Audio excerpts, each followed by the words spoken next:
Okay, so one last warning. Open the zipper pocket on the inside of your lining. Open the zipper pocket on the inside of your lining. Double check that you've opened the zipper pocket on the inside of your lining by sticking your hand through. Okay, open the two zippers on the top of your bag fully and push the zipper panel down into the bag. Just keeps it out of the way.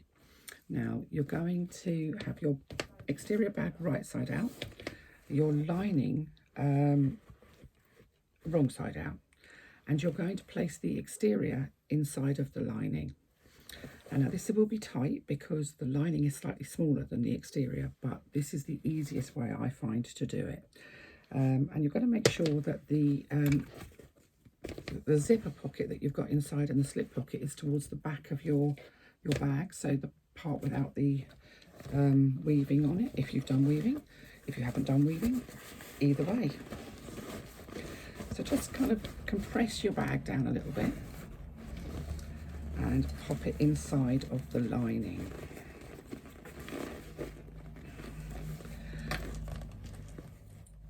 Line up the side panels, line up the side seams rather, and clip them together. The same on the other side, making sure that the seam allowance is open on both the exterior and the lining. When I say the lining, I'm also talking about that facing panel that we put on. That's part of our lining. And then carefully ease round the top edge. Where's my top's gone? Clipping the exterior and the lining together. And this should fit perfectly. Matching both those top edges. Don't worry about what the bag looks like inside, because at the moment your exterior is kind of scrunched inside because it is actually in a space that's too small for it. That's fine, it won't matter in the long run because it's all going to come right in the end. But so that's one side on. As long as your side seams are level, the rest of it should just easily fall into place.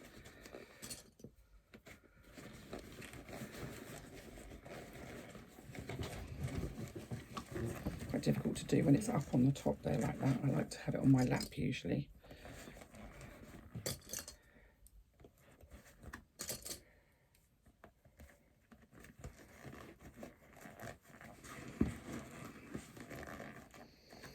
If you prefer to do it the other way, where you have the bag right side out and what have you, then that's fine.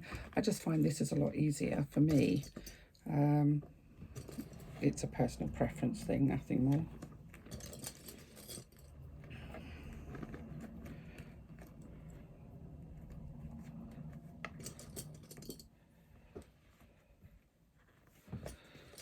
Okay, so that's got that. You can see the inside of my bag is squished, but the top edges are all nicely together.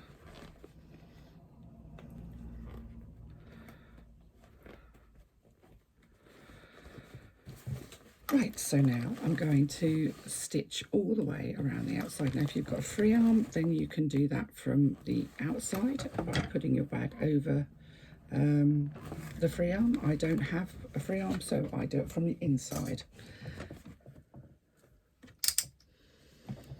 I'm just going to go all the way around the outside, ensuring that I have my seam allowances on both the exterior and lining parts open when I go across them.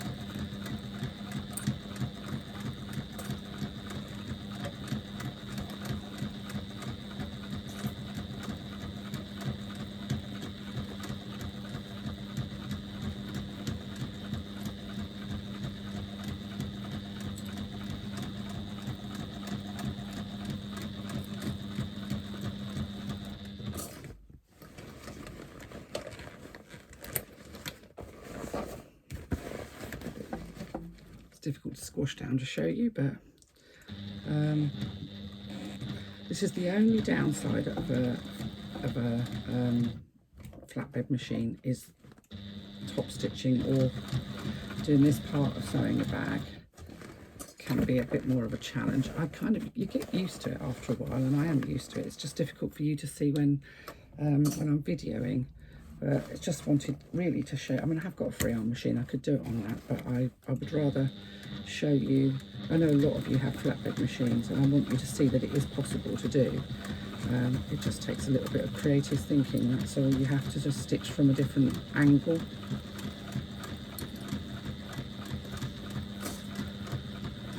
I also think a lot of us are quite scared of manipulating our bags. We're worried that they're not going to come back into shape. That's why we use the foam stabilisers and what have you that we use. They are specifically designed, unless you're using headliner, which isn't, but specifically designed for bag making, and specifically designed to bounce back. They have a great deal of bounceability, if that's even a word. Now,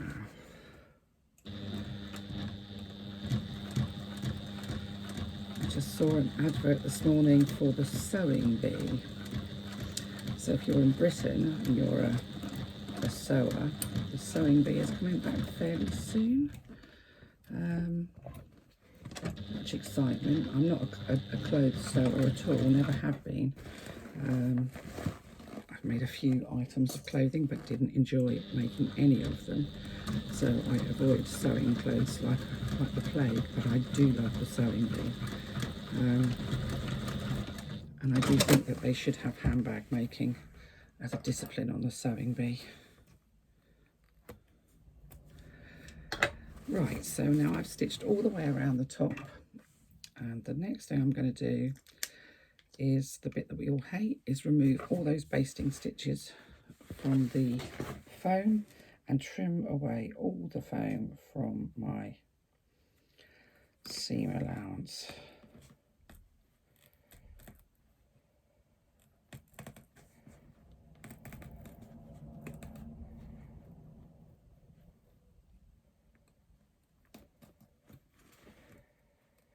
I need to figure out how you can make your video go faster through these boring bits. I think because I use my phone and it doesn't, I mean, it takes a decent video, as much as anybody can take a decent video, that when they've got it sat on a cardboard roll in their window. But it doesn't have any of the bells and whistles that some of the posh phones that are all about the cameras do. So I can't fast forward it, and I'm not going to spend hours and hours and hours editing videos. So you get what you get what it is, and you get what I'm doing, and you get it in real time, so you can see how long this stuff actually really takes.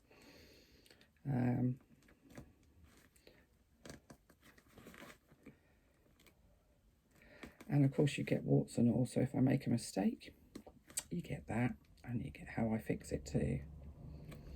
We'll make mistakes, even somebody with lots of experience can make mistakes, usually silly ones.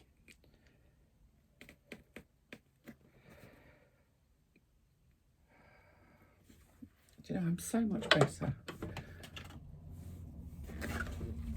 doing this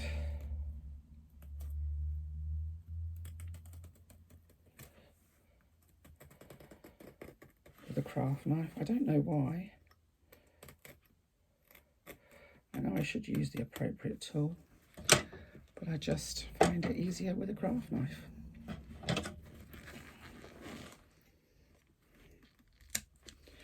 So we're now going to trim out all the foam.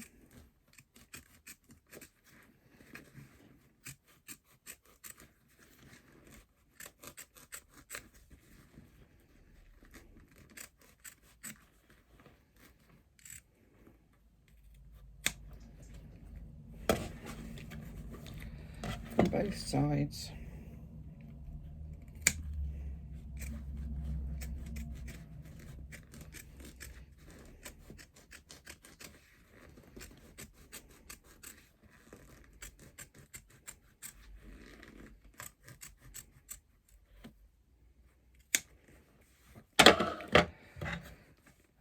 to try and trim out as much of the foam as I can from the seam allowance too, because that's already thick as it is without having additional foam. So you can actually usually just take a little pair of scissors, sharp scissors, and just trim out those little bits that are in the seam allowance. It does make a difference when you're top stitching if you can get rid of all of this, especially if you've got a machine that's not a massive man, you know, is a bit more of a sort of an all-rounder.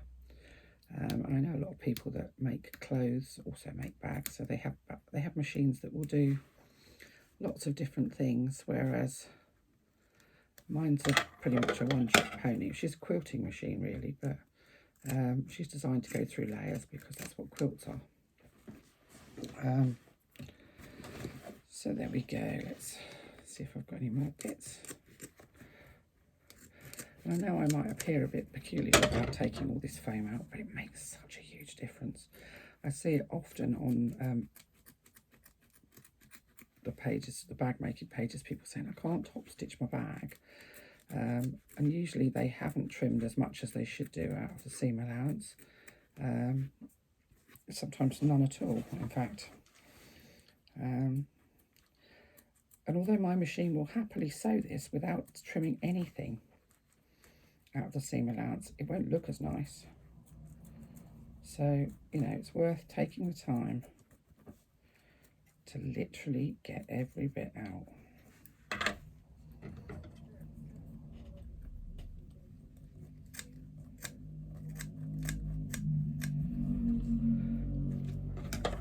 There we go. So that's my foam all trimmed out. We're going into that pocket where you opened the zipper. And I really hope you did, because if you didn't, then you're going to have to use your seam ripper. And I am going to very, very carefully and gently pull the exterior of my bag out through the pocket. Now there's some pulling, some pushing, some easing, a bit of all sorts. And I tend to go round and round in circles, making sure that my strap connectors don't get caught on anything.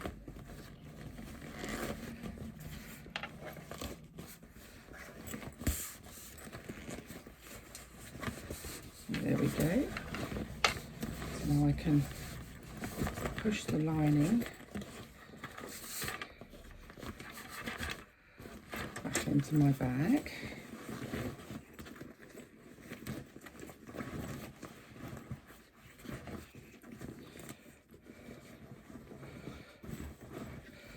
And what you'll end up with is this look, which is a little bizarre, I think you'll agree. So your facing is kind of sitting almost on the outside of your bag.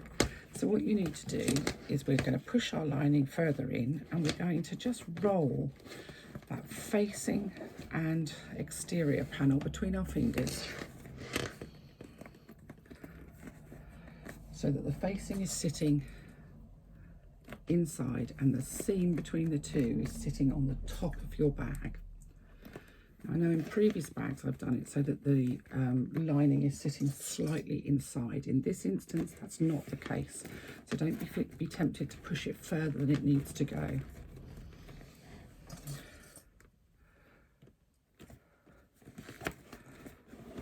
So you can push your lining down inside of the bag.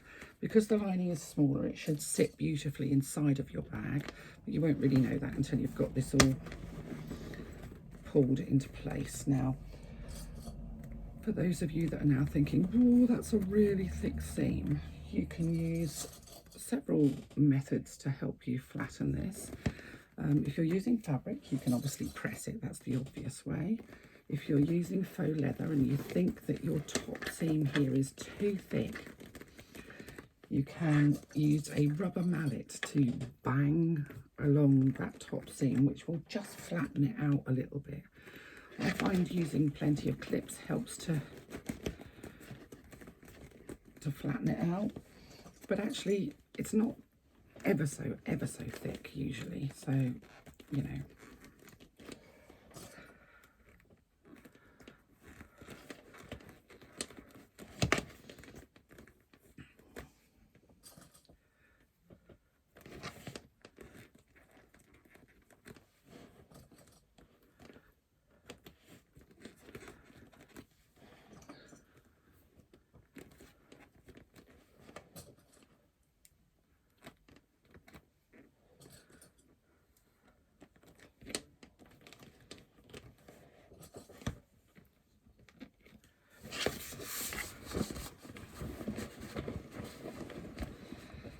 Okay, let's just push my lining properly into my back because it's still a bit puckered up.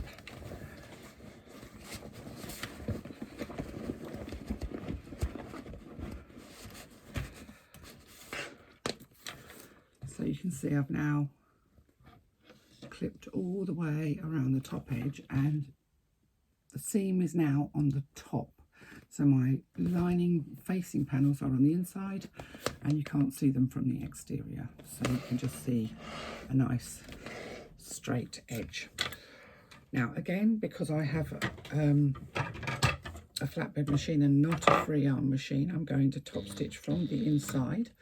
So please be aware, if you're going to top stitch from the inside, that the thread that is in your bobbin is what's going to be showing on the outside of your bag. So just be aware that if you've got bright pink inside that you might have been using for your lining, this is not going to work for you now. And I'm going to now top stitch around the top of my bag. I'm leaving long threads at the beginning of the end because again I'm going to bury them. This is a really simple looking bag, and by having lumps of top stitching with lumps of double stitching on it, it's just going to detract from the simplicity of it. So I like to just leave a long thread so that I can bury them. And I'm just top stitching at 1/4 of an inch from the inside of my bag.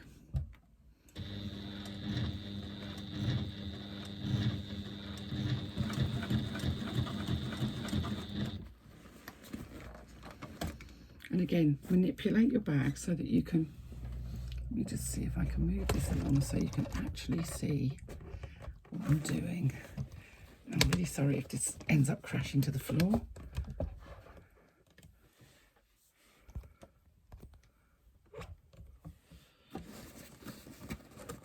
So, as you can see, I'm just literally stitching on the inside of the top edge of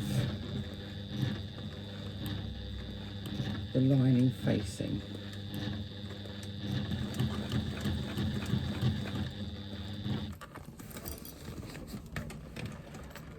Again, we've still got the internal zippers wide open because that makes it easier for you to manipulate the bag to do the top stitching.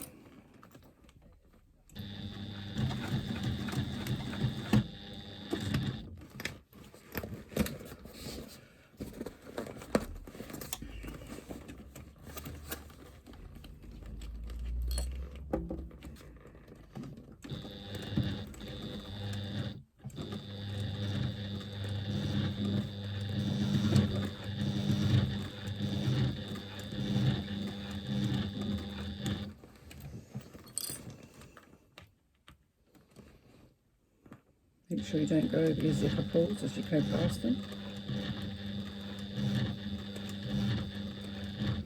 And I say this because I'm speaking from experience, because I've done it twice. So busy concentrating on my top stitching, I forgot where my zipper pulls were and quite literally stitched through them.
to where I started.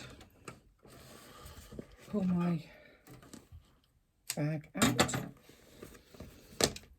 And then I'm going to take my threads from the outside. Oh, let's just switch it around a little bit. So I'm taking the threads from the outside. I'm going to pop my hand inside the pocket, so inside the zipper pocket. I'm just moving everything out of the way, and I'm just going to pop that needle in so that it goes in between the lining and the exterior of my bag. And the threads are through. I just need to give them a little pull.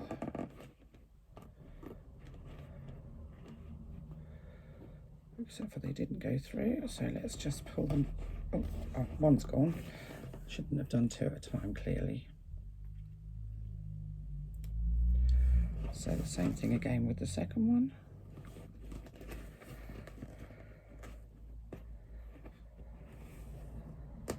Okay, so those are now in, so I don't have any exposed threads on the outside.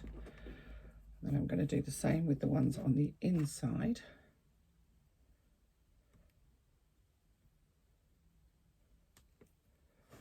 Again, I've got my hand inside the zipper pocket inside so that I know that I'm going where I'm going through into, so I can feel my needles come through, and I'm just going to pull it.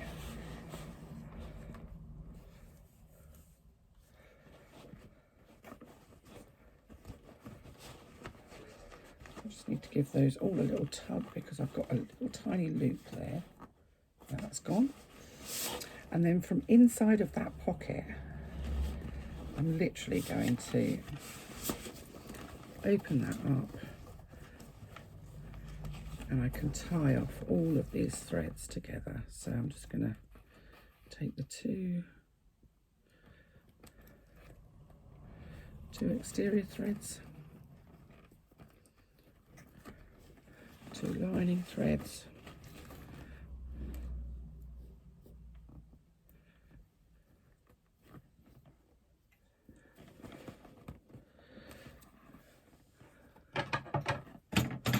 and they're tied off so they're not going anywhere. Take off the ends, and all that we need to do now is push out the bottom, push it down the bottom of our lining, push it into place. The lining should fit perfectly within your bag.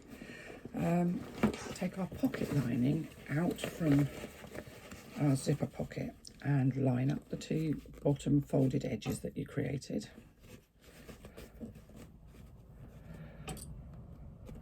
Do check your entire bag before you do this, because once you've sealed this up, it's a pain in the neck to have to unseal it to redo anything.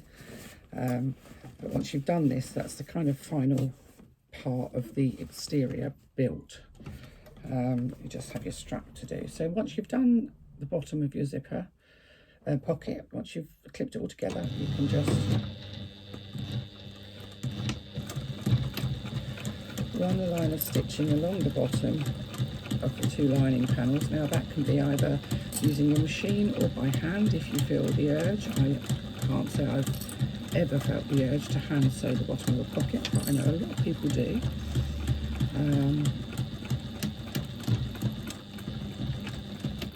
Just back stitch a little bit at the beginning and end to ensure that your stitching is secure. You see that you've got your zipper pocket lining, and then you can pop your zipper pocket lining back into your zipper pocket and poke out the corners to make sure that it's nice and square.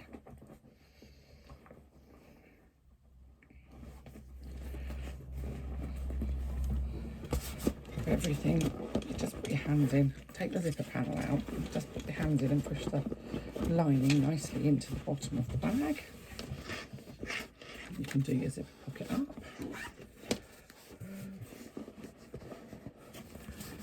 And it's all good. Everything is as it should be. That is such a brightly coloured bag.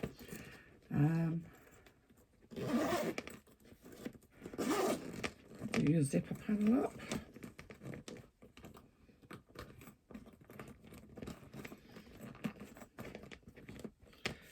And your bag on on the top is complete. All we've got to do now is make our strap. So you can see the top stitching comes out really nicely, even done from the inside, as long as you're somebody that can sew in a fairly straight line. It is a bit less, you don't have as much control over it if you're stitching from the inside, but I can't figure out another way to do it unless you turn the whole bag inside out, and with this zipper panel in the top it just doesn't work properly. So there we go, that's the exterior of my bag completed, and now I've just got to show you the strap, which I will do shortly.